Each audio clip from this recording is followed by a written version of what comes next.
Crime and the public sphere of crime have been steadily increasing.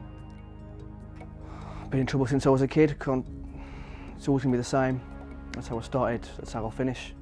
Just keep on committing crime.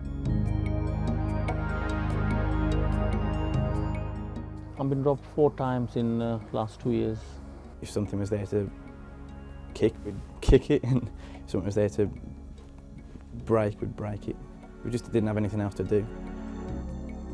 So how have sociologists tried to explain crime, and what are their suggestions for reducing it?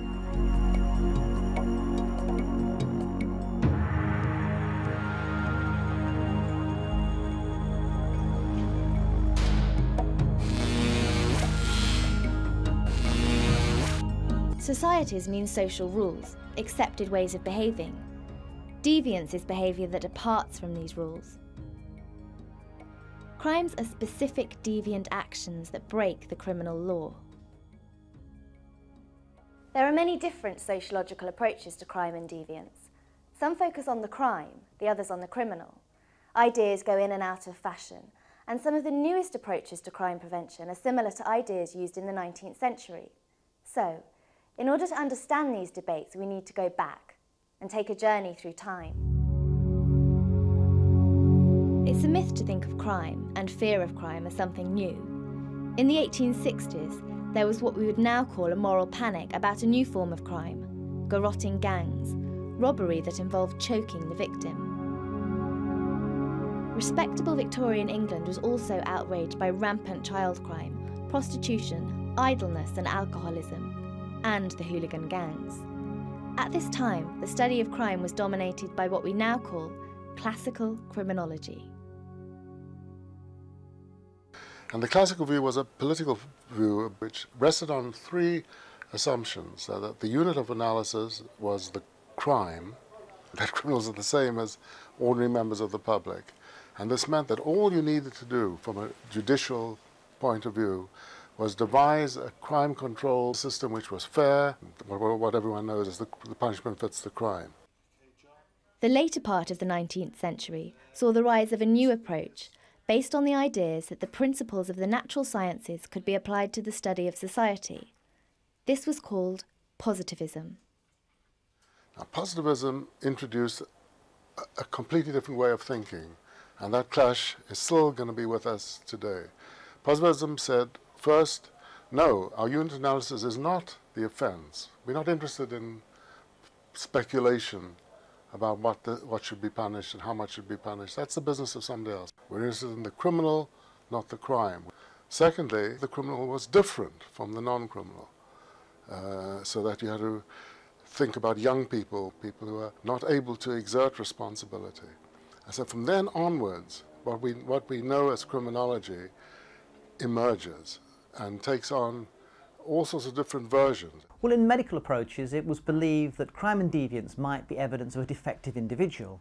Famous early criminologist Lombroso studied criminal profiles, and he argued that you could recognise the criminal type from the long jaws, the big handle-shaped ears, long ape-like arms, and this craving for evil.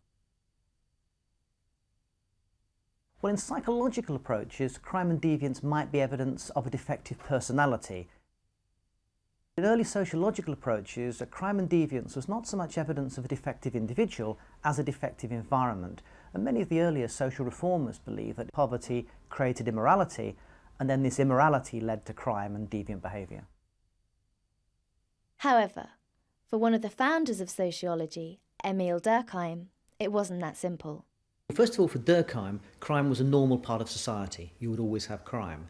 And second, he argued that crime was not just influenced by economic factors, it was also cultural, the extent to which individuals were integrated into society. And indeed, he argued that crime and deviance may well increase as modern societies became more individualised.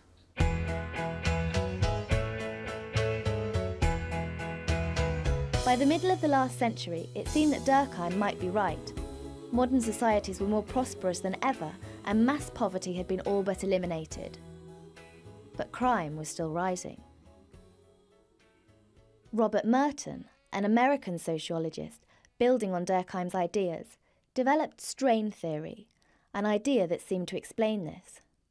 Well, in Merton's theory, society proposed there's common goals we should all aspire to. We should be wealthy and successful and have power. And at the same time, it systematically blocked the opportunities for many people in society to achieve those goals. They weren't going to go to university, they hadn't got the right contacts, so they were in a state of what Merton called anomie. That means there's a gap between what they expect out of life and what they're actually getting. And in Merton's theory, this was more likely to lead to trying to achieve these goals through illegitimate means, through criminal behaviour in particular. It got to me, I saw people with flash cars, big houses, all the latest gear and stuff, and I didn't like it. I just had to sort it out myself, get my own stuff, whatever means possible, and that usually meant nicking it. When I sort of started growing up, I realised that, you know, I wasn't going to have it like some of the people at school. You know, I didn't have money to buy all the new gear and the, you know, the clothes and all that type of stuff. I had to make do with what I had, really, and I suppose I was quite jealous. But there were questions that Merton's theory didn't explain. The obvious problem in the theory is that it doesn't seem to apply to everybody. And why should some kids growing up under exactly the same circumstances not go that way rather than others? So it seemed that blocked aspirations were not enough on their own. There had to be something else. And that something else was a subculture. A subculture is simply a group of people that are seen to exist outside of mainstream culture. Well, Dad's been a criminal all his life. I always knew that. But I mainly started hanging around with my brother. He used to take me out on some little jobs. Just, you know, getting in people's back doors to the little windows and stuff like that when I was younger. Just started with him and his mates. Started getting a bit more independent, learning to craft from him. Other subcultures are based more around delinquency and vandalism. Well, yeah, I started hanging around with some of the people who were a bit older than me, really. I looked up to them, I suppose, so I tried to match what they did and, you know, push it further to make me look bigger and better in front of all them. So, yeah, I just wanted to be part of the gang, really. It started off when we just break things, you know, write a name on things and, you know, telephone boxes, smash the windows, that type of thing. And then thought it'd be a bit of fun to take something from the car. Before we knew it, we'd be ripping stereos out and grabbing mobile phones. While strain theory was radical in its way, it was still asking the positivist question about the difference between criminals and non-criminals.